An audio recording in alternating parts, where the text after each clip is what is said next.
Goddag og rigtig hjertelig velkommen til tredje række. Vi skal kigge på runde 26. Runde 25, den er veloverstået. Der var målrekord i anden division, i hvert fald i det nye format, tør jeg godt love. Mange overraskende resultater, rigtig mange mål, og endnu mere spænding i både top og bund. Ja, er der mest spænding i top eller bund, det er faktisk sagen fuldstændig underordnet. Resultatet er i hvert fald, at spændingen er intakt i både opryknings- og kvalifikationsspil. Derfor så skal vi vende, hvad vi formoder sker i denne 26. spillerunde. Pissegod intro. Tak. Det er bare tredje række i stedet for tredje halvleg. Ja, men fuck det, lad os det er komme det, i jeg gang. vil kalde det.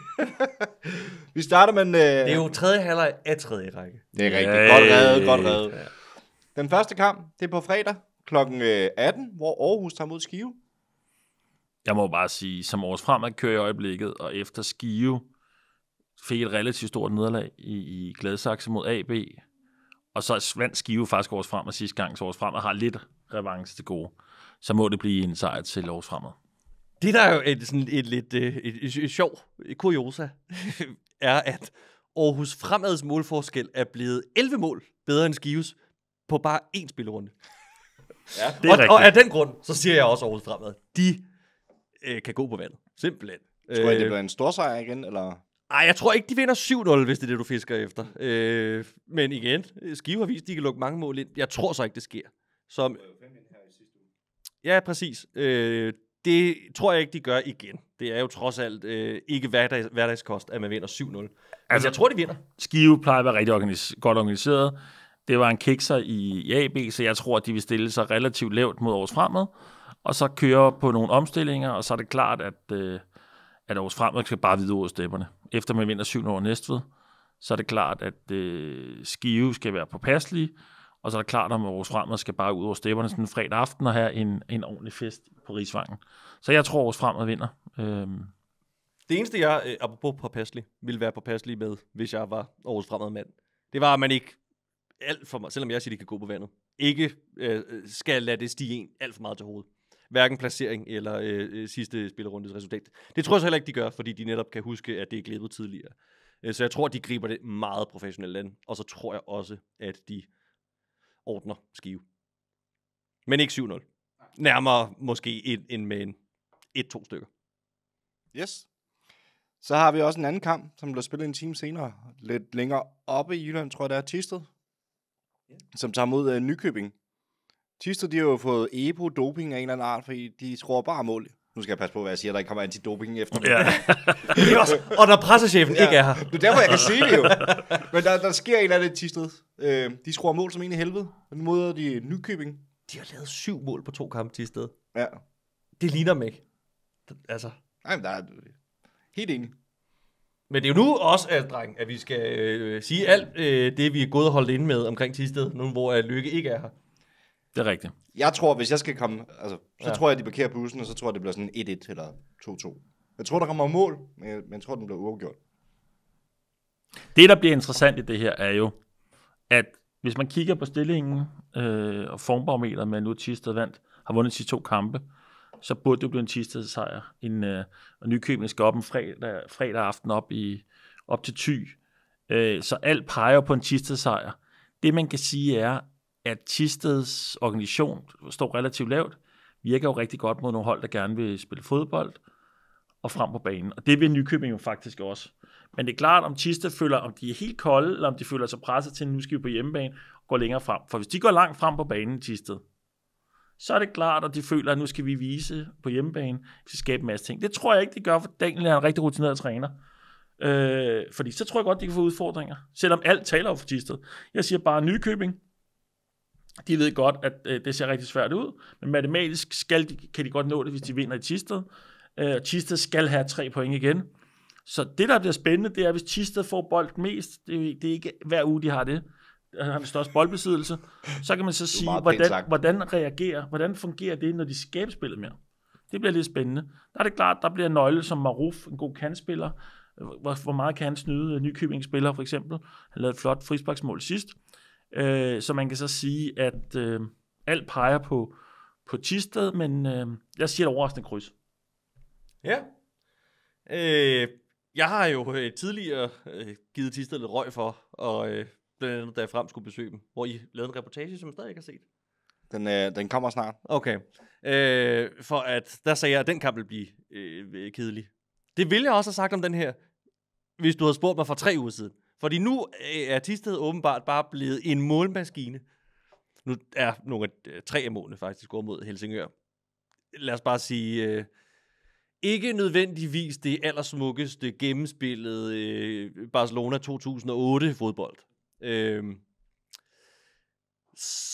Så jeg vil faktisk gerne slå efter det, jeg lige sagde, og sige, at jeg tror, det bliver en rigtig kedelig fodboldkamp. Også fordi Thisted, de er krøbet over stregen igen nu. Og jeg tror, at de vil være mere tilfredse med 1 point nu, end hvis de havde tabt sidste weekend. Så jeg kunne godt forestille mig, at det blev en mere defensiv indsats fra Thisteds side. Og Nykøbing, det er sgu lige før, de er så langt bagud nu tabte de til Ishøj, at de også bare kan spille frit. Og om det, at det er så tilpas langt væk med redningen, kan gøre, at de kan finde noget mere sådan organisk fodboldspil frem. Det kunne jeg egentlig godt forestille mig, fordi der er ikke noget, der taler for, at de har den mindste chance for at forblive i anden division. Så hvad siger du? Jeg siger kryds. Okay, hvis du siger kryds, nu det kampen har været svært, så siger jeg 2-2. Vi skal have noget sjovt. Ja. Så siger jeg bare Nykøbing. De overrasker alt andet. Jeg sagde en hel masse uden rigtig at sige noget. Ja. Men det er det, man lærer på journalisterskolen. Det jeg bare siger, og det har jeg sagt før, det er, jeg synes også, det er lidt sjovt, at den her række er så uforudsigelig. Så nu var jeg heldig ramt nogle gange, nu har der været rigtig sløjt de sidste par gange, men resultaterne er så vilde. Ja. Jeg siger bare, når Thisted har vundet 2 gange på udebane over både Ishøj og Helsingør, skal der ikke undre, at de pludselig så tager hjem til Nykøbing, for det bør jo være en must win. Altså, Thisted kan lave, hvis de har et 100 meter løb om at overleve i anden division, så kan de jo tage 20-25 meter ekstra de 100 meter, eller op til de 100 meter ved at vinde, for så har de vundet 3 kampe i streg. Og de andre hold i bunden får heller ikke for mange point. Nej. Så jeg er fræk at sige 2, hvis du siger kryds. Vi gider ikke sige det samme. Jeg kan lige lave Lykke også. Han siger, goddag, drenge. Hejsa, halløjsa, farvelsa. Det er Thisted, de kan gå på vandet, og derfor vinder de også imod i næste Nykøbing i weekenden. Yep, godt. Yes. Ja. Lad os hoppe videre til næste kamp. Så har vi alle med, ikke? Ja, det er godt. Og det er, når man ikke er her, Lykke. Så er det sådan noget, der sker. Samme aften så oppe i Nordsjælland, Helsingør, der blev spillet en kamp mod HIK. Vi prøver igen. Det er Helsingør mod HIK. Ja, tak. Hvad tænker I om den? Starter vi herovre? Jeg tænker, at Helsingør skal træne forsvarsspil hele ugen. Simpelthen. Nej, men og jeg mener det dybt seriøst. Og måske overveje, om det er på tide at ryste posen lidt, fordi der bliver lavet nogle begynderfejl i det forsvar. Det gør der bare. Og det skal man stoppe med. Simpelthen. HIK har lige lavet 4 mål. Ja. Ja. Det man kan sige, det er, at HIK lavede 4 mål sidst, og deres 2 angriber, Jonathan Rindum og Donovan, lavede 2 mål hver. HIK og Helsingør mødtes 2 gange i grundspillet, der vandt HIK begge gange. Så alt taler for, at HIK skulle vinde den 3. kamp. Men igen, lidt ligesom med Nykøbing, så går jeg lidt mod alle statistikker og strøm. Jeg siger, Helsingør har fået et wake-up call ved at tabe og ryge under stregen. Så nu viser de alle i Helsingør-området, at vi har et hold, der er til meget mere, end at til at ligge under stregen. Så jeg siger, Helsingør, de vinder over HIK fredag aften. Ja. Men igen, HIK har stået dem de sidste 2 gange grundspillet. Men igen, Helsingør, det er nu, de vinder. Yes. Så er der også topopgør på Sjælland. Frem Amager tager mod AB. Ja, det er så meget topopgør, er vel kun, altså det er nummer 3 mod nummer, hvad ligger AB? Du har også pisse til lige. 4. Frem Amager møder AB. Ja, det er også rigtigt. Det er 3. Ligger AB i 4? Det tror jeg. Det er også lige meget. Ja. Fremad Amager skal til at have vendt det nu. De skal til at finde tilbage til den gode form. Fordi det har været svingende i lang tid nu.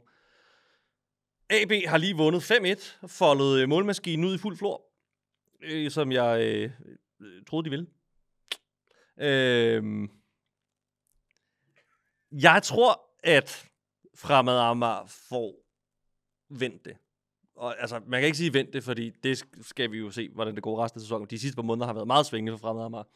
Men jeg tror, de vinder over AB, og det er af den primære årsag, at jeg ikke har den helt store tiltro til de hold, der ligger 4-6 i forhold til at blande sig i den her deciderede topstrid. Fordi det er kun Aarhus Fremad, Fremad Amager og Middelfart. Jeg burde næsten sige Aarhus Fremad, Middelfart og Fremad Amager, som er med i den egentlige topstrid. Selvfølgelig vil man altid gerne, hvis man er AB, lige kunne sætte en kæppe i hjulet på Fremad Amager. Men ja, jeg tror, at man kommer til at se, at der er forskel i gnisten i forhold til 1-3 og 4-6. Og derfor så tror jeg, at Fremad Amager vinder. Ja, jeg siger, at Fremad Amager, det der er interessant med den kamp, er jo, at jeg synes, begge holds offensiv er rigtig stærk, hvor jeg synes, deres defensiv er lidt mindre god på begge hold. Det jeg vil sige, det er, at jeg er sikker på, at nu Mikkel Andersen, deres rutinerede målmand, som var helt fantastisk i efteråret, får styr på defensiven, Frederik Holst på midten, som sekser, defensiv midt styrer holdet, og så deres offensiv Sohora, Boateng, jeg skulle til at sige Jeppe Simonsen, wow, der er mange Exxon for frem, som ikke spiller særlig meget i øjeblikket osv. Jeg tror, at Fremad Amager, det er, at de går ind i en ny stime, og så vinder de over AB.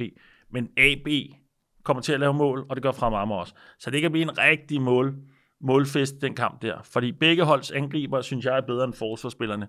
Men jeg tror, Fremad Amager vinder, og så ligger pres til, når Middelfart skal spille om søndagen. Yes. Lørdag kl. 13. Ja. Der er der også kamp ude på Vestegnen. Ishøj møder Frem. Det gør de. Linus. Det ved jeg. Ja, altså, jeg har ikke noget imod dem som klub, jo. Eller som mennesker, for den til skyld. Men jeg er lidt træt af Ishøj, som Frem-fan jo. Det er jeg. Fordi de har været lidt for gode mod Frem. Eller også har Frem været lidt for ineffektive. Skråstrej dårlige, gæld hvad du vil, mod Ishøj. Det er jo Ishøjs fortjeneste, at Frem fuldt med dem ned i nedrykningsspillet. Jeg håber sådan. Og nu siger jeg håber. Jeg siger ikke tror, jeg siger håber. Fordi det er bestemt ikke den samme ting. At man kan sige tak for sidst. Og så lægge et andet udtryk. Det bliver meget låst for Frem også for tiden.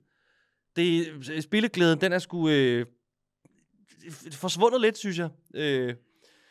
Det var federe, da man vinder 3-0 over Fremad Amager, og man tænker, vi når ikke rigtig oprykningsspil alligevel, for man havde lidt tænkt allerede inden foråret gik i gang, at Frem skal nok en tur i nedrykningsspillet. Så når man lige lukke til det, og så kommer ned i kuldekælderen igen.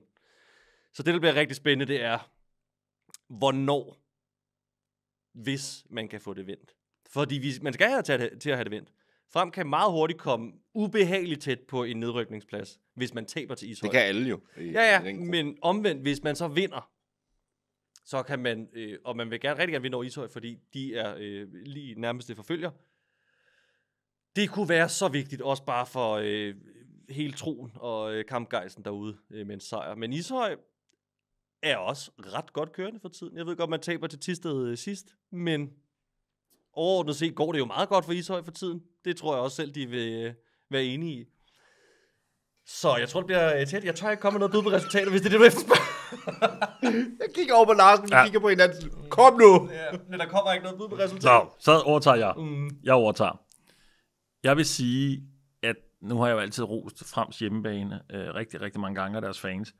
Jeg må sige, jeg synes jo Frem er 2 forskellige hold, når de spiller på hjemmebane og udebane, punkt 1. Og samtidig, hvis de møder nogle hold, der gerne vil helt ud over stepperne, så spiller de også lidt mere livligt til selv. Det kunne man for eksempel se i anden halvleg mod Helsingør, som også gerne vil spille fodbold. Det er klart, at Ishøj på hjemmebane og Frem på udebane, hvis man kigger på historikken, så ligger Ishøj ikke særlig godt til Frem. Nej. Jeg har lidt med Frem Ishøj, lidt ligesom Helsingør og HK. De 2 kampe, det er sådan kampe, der kan blive stort set alt. Men hvis jeg skal sige noget, så kan begge hold i realiteten godt være tilfreds med et kryds. Så jeg siger, det er kryds. Og hvis du lige fjerner trøjen, hjertet, hvad tror du så? Det jeg hæfter mig ved, det er jo, at Larsen han siger, at det er Frem bedst på hjemmebane. Men i virkeligheden, så har Frem jo stort set hjemmebanefordel, lige meget hvor de spiller. I anden division. Men du ved godt, hvad jeg mener. Jeg ved godt, hvad du mener. Der er forskel. Det korte svar. Skal jeg fjerne den helt? Ja. Jeg tror, Frem taber. Nej, det kan han ikke sige. Men det er, hvis det er sådan, han har, der føler. Nej, det tror jeg ikke. Jeg er bange for det. Jeg er virkelig bange for det. Jeg tror, at den bliver kryds. Men Ej, du tager det samme med mig igen. Jeg ikke blive ved. klipper lige den sidste del herud, og så siger du bare, de taber. Videre til næste kamp. Næstved tager mod Middelfart. Rundens nummer 2. Middelfart, de vinder i Næstved. Bum. Ja. Det tror jeg også. Det tror jeg virkelig også. Altså, jeg er sikker på, at Næstved kommer med en trodsreaktion, efter man tabte 7-0. Det er jeg helt sikker på. En trodsreaktion. Ja, det vil sige, at når man tager 7-0, så ved man godt over for sponsorer, ejere, tilskuere, de er trods alt deltids-setup, at tage 7-0, det kan man simpelthen ikke gøre i et oprykningsspil. Så jeg tror, at de kommer med en rigtig god energi og indsats. Jeg tror bare, at Middelfart har sådan godt momentum, som jeg siger. Middelfart er vores frem, og de har vundet så mange kampe i træk, så jeg kan snart ikke huske det. Nu skal de snart mødes jo, så er der et af holdene, der ikke kan blive med at vinde. Så man kan sige, at jeg tror, at Middelfart vinder næste. De vinder en tæt kamp, og sidst lavede de mål på et par standard, og lurer mig, de kan også lave mål på standard igen. Ja, de er sindssygt gode defensivt Middelfart, og meget kontinuerlige i den måde, de griber fodboldkampen an på, og det virker bare for dem. Nu er de kommet op på andenpladsen. Det må også give noget tro på tingene, også fremadrettet. Jeg tror så også, som Claus siger, at Næstved kommer til at gøre det bedre, end de gjorde i Aarhus. De har lige en tavle, der skal viskes ren her, og Næstved er også en relativt stor fodboldby. Det er pinligt at have den siddende på sig som seneste resultat. Nu kommer jeg jo fra Næstved. Det er ikke nogen stor fodboldby. Okay. Det er man. Nej, det er det sgu da ikke. Det er. Det var 92 eller sådan noget. Jamen, det har det været en gang stadig. Ja, Frem men og i min levetid. en spil, der har spillet Superligaen og sådan noget, ikke også? Så det har du fuldstændig ret i. Så den er ikke længere. Det er en god betragtning. Det, der er lidt spændende, det er jo, at jeg tror ligesom, jeg har hele tiden sagt, Middelfart vinder. Det, der er lidt spændende, er jo, at Middelfart, når de spiller søndag, så hos Fremad og Fremad Amager spillet, så de kender realiteten deres resultater, inden de går ind søndag. Og det er jo også lidt spændende mentalt. Hvad nu, hvis et af de hold har kikset, eller hvis de begge to har vundet? Så ved de jo godt, så skal vi også vinde for at stadig være top 2. Og jeg er med på, at der er mange runder tilbage. Så der er det der mentalt spil, når man spiller over flere dage. Det er rigtigt. Ja. Det kan godt have noget at skulle sige. Men jeg nåede ikke at høre dit resultat. Middelfart. Middelfart. Jeg sagde ikke et resultat, men jeg tror, de vinder 2-0. Han har stort set sagt det samme i alle resultater som mig, så kunne du jo også at det var den sidste sådan. Fair nok. Bortset, jeg har startet i halvdelen af dem, så er der der har sagt det samme som mig. Nej, du har jo siddet og mumlet dig Ja, igen. du har mumlet, og så har jeg overtaget den. Sådan en rigtig politikersvar. Okay, jeg tror, Frem vinder. Så, Nu har du sagt, jeg tror, Frem vinder. han laver 3, han kan jo ikke komme i 3. Frem vinder 4-0 over Ishøj. Jeg siger tak for sidst, og god tur, ikke hjem, men bliv her, og tænk over tingene. Ja. Det var en helgardering, og fanger du godt, Rune. Der var både først 1, og så var der kryds, og vi sluttede med et 2. Men det er fordi, jeg er bange for fanden. Jeg forstår, hvad du tænker. Lad det være det sidste ord. Ja. Har I noget, I vil sige til vores følgere? Alle skal ud på stadion. Lige præcis. Ja. Det bliver de simpelthen nødt til. Der er en fed kamp på Amager. Ja. Frem AB. Og så hvis man skal op mod Nordsjælland, så er der Helsnør HK. Altså Fremad Amager AB. Ja, okay, godt. Hvad sagde jeg? Du sagde frem. Nå, undskyld. Fremad Amager. Ja. Undskyld. Og så er det klart, så hvis man skal op hvis man Nordsjælland, skal man se Helsnør HK. Og det er klart, hvis man er i Aarhus område, så skal man over til Aarhus Fremad mod Skive. Og så er det klart lørdag, der har det, jeg skulle til at sige slaget om Vestegnen. Der er det Ishøj og Frem. Det er jo, altså nu har der lige været, det nogen kalder et Københavner derby med FCK, altså FCK, Frederiksberg, Gentofte, er det egentlig København? Det er en helt anden snak, men en Københavnerklub mod en Vestegnsklub, det er der på lørdag. Og skal jeg selvfølgelig ikke glemme, for Lykkes, husk også, at Thisted har dyb respekt for Thisted. Hvis man nærmer sig Thy-området, så er det klart, at Thisted spiller mod Nykøbing, og der skal vi se, om Thisted for første gang i år vinder deres 3. kamp i træk. Når de har favoritrollen næsten. Ja, og det må være helt uvandt for. Ja. Og så er det klart søndag, hvis man vil se noget fodbold, så tager man til Næstved og ser Næstved Middelfart, hvor Middelfart er vel et af de bedst organiserede hold i rækken. Og hvis Thisted vinder 3 kampe til streg, så kommer Lykke ikke. Jeg gider ikke have ham med. Nej, så bliver det for vildt. Ja. Tak for den gang. I lige måde.